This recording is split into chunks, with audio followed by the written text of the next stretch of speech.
PKI 1C. Anggota: Cahyani Putri Aulia, Nur Sofiatul Fitra, Ulul Azmi, Nur Asia,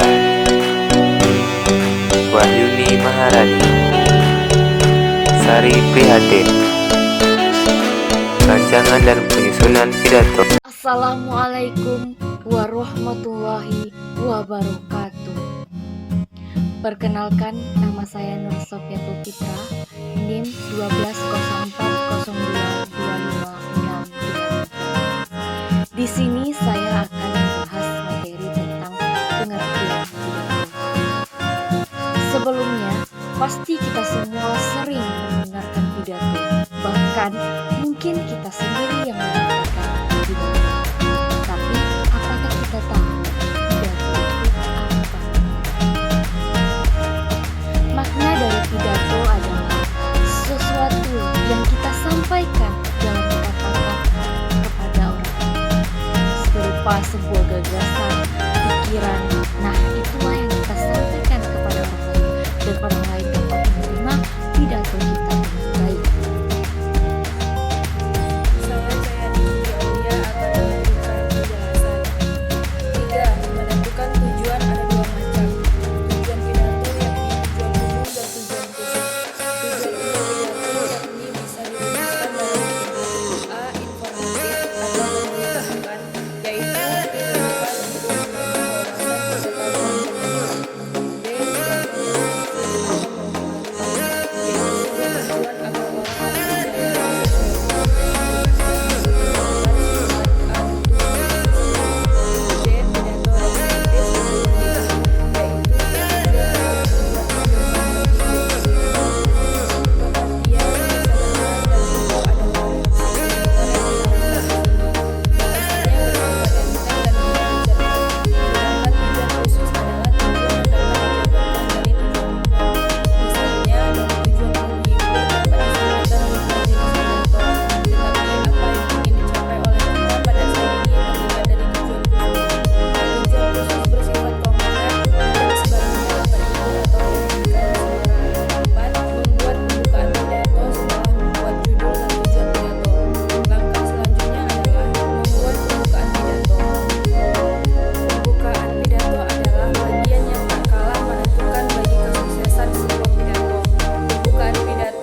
orang memancing perhatian pendengar sehingga mereka akan siap mendengarkan isi pidato yang kita sampaikan.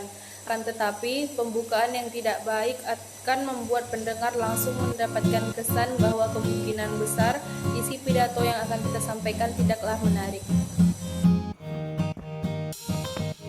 Mengembangkan pembahasan sebuah pidato dinilai menarik atau tidak dapat dilihat dari pembahasan, karena pendengar akan bosan jika pembahasannya itu saja setiap ia mendengarkan pidato.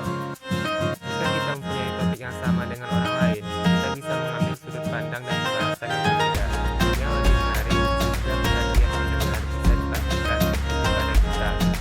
Hal lain yang perlu diperhatikan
dilakukan dengan mengucapkan kalimat-kalimat lucu atau anekdot.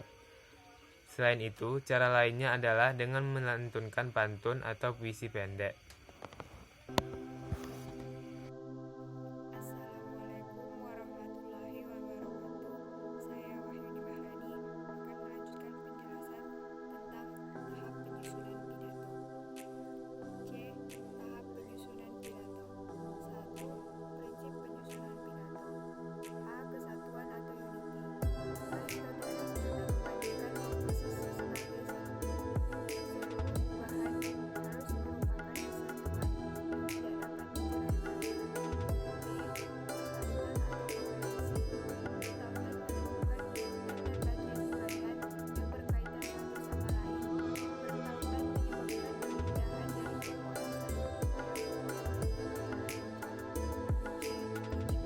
harus merupakan kesatuan yang tidak dapat dicerai-berai. Hak-hak yang harus dititikberatkan tergantung kepada isi komposisi pidato.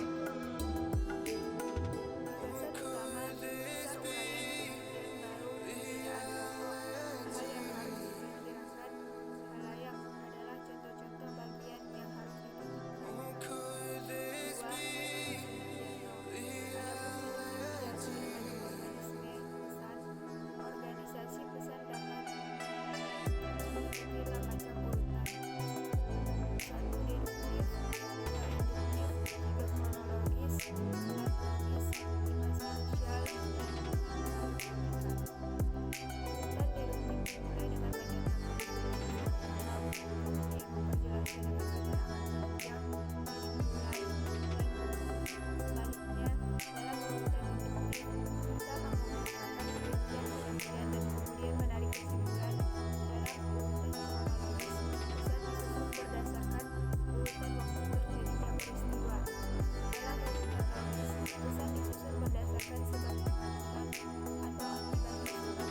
Dalam urutan spasial, pesan disusun berdasarkan tempat. Cara ini dipergunakan kalau pesan berhubungan dengan subjek geografis atau keadaan fisik lokasi. Pesan disusun berdasarkan topik pembicaraan. Klasifikasinya dari yang penting kepada yang kurang penting, dari yang mudah kepada yang sukar, dari yang dikenal kepada yang asing. 8. Sertakan dalil dan argumen yang kuat. Statement atau pernyataan dai, walaupun sudah menjadi hal umum yang dibenarkan agama. Hubungan retorika dengan ilmu komunikasi dalam berdakwah. Antara retorika dengan ilmu komunikasi dan dakwah sangat berkaitan, karena retorika adalah suatu gaya atau seni berbicara, baik yang dicapai berdasarkan bakat alami atau talenta dan keterampilan teknis, sedangkan komunikasi adalah hubungan kontak antar dan antara manusia, baik individu maupun kelompok. Dan ilmu dakwah itu sendiri adalah seruan, panggilan, dan undangan berdakwah dengan lisan, terutama melalui ceramah. Pidato atau khutbah merupakan salah satu bentuk dakwah yang tidak dapat dipisahkan dari ajaran Islam. Retorika sangat membutuhkan komunikasi yang bisa diterima oleh komunikasi, karena jika komunikator itu sendiri cara penyampaiannya kurang dipahami oleh komunikan, maka yang terjadi retorika yang ia sampaikan tidak berhasil. Begitu juga hubungannya dengan ilmu dakwah. Seorang dai harus mampu berkomunikasi dengan baik agar penyampaian pesan bisa dicerna dan dipahami oleh komunikan. Dari perspektif komunikasi, tampak bahwa retorika merupakan proses penyampaian pesan dari seorang pembicara kepada orang banyak, baik itu secara langsung, page to page, atau tidak langsung, baik lisan maupun tulisan. Dengan demikian, bentuk komunikasi yang tampak dalam retorika adalah komunikasi kelompok atau komunikasi massa. Melalui komunikasi kelompok, orang bisa melakukan retorika dalam bentuk khutbah, ceramah, dakwah, kampanye, kuliah, dan sebagainya. Suhaida 2008. Assalamualaikum warahmatullahi wabarakatuh. Saya Nur Asia akan melanjutkan membaca materi yang telah dibacakan oleh Yuni. 3. Membuat garis-garis besar pidato. Garis-garis besar atau outline pidato merupakan pelengkap yang amat berharga bagi pembicara yang berpengalaman dan keharusan bagi pembicara baru.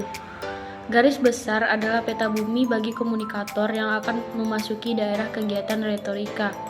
Peta ini memberikan petunjuk dan arah yang akan dituju. Garis besar yang salah akan mengacaukan perjalanan pembicaraan, seperti juga garis besar yang teratur akan menertibkan jalannya pidato. Ciri-ciri garis besar yang baik. Garis besar terdiri dari 3 bagian, yaitu pertama pengantar, kedua isi, dan ketiga penutup. Dengan menggunakan urutan bermotif dari Alan H. Monroe, kita dapat membaginya menjadi 5 bagian, yaitu pertama perhatian, 2 kebutuhan, 3 pemuasan, 4 visualisasi, dan kelima tindakan.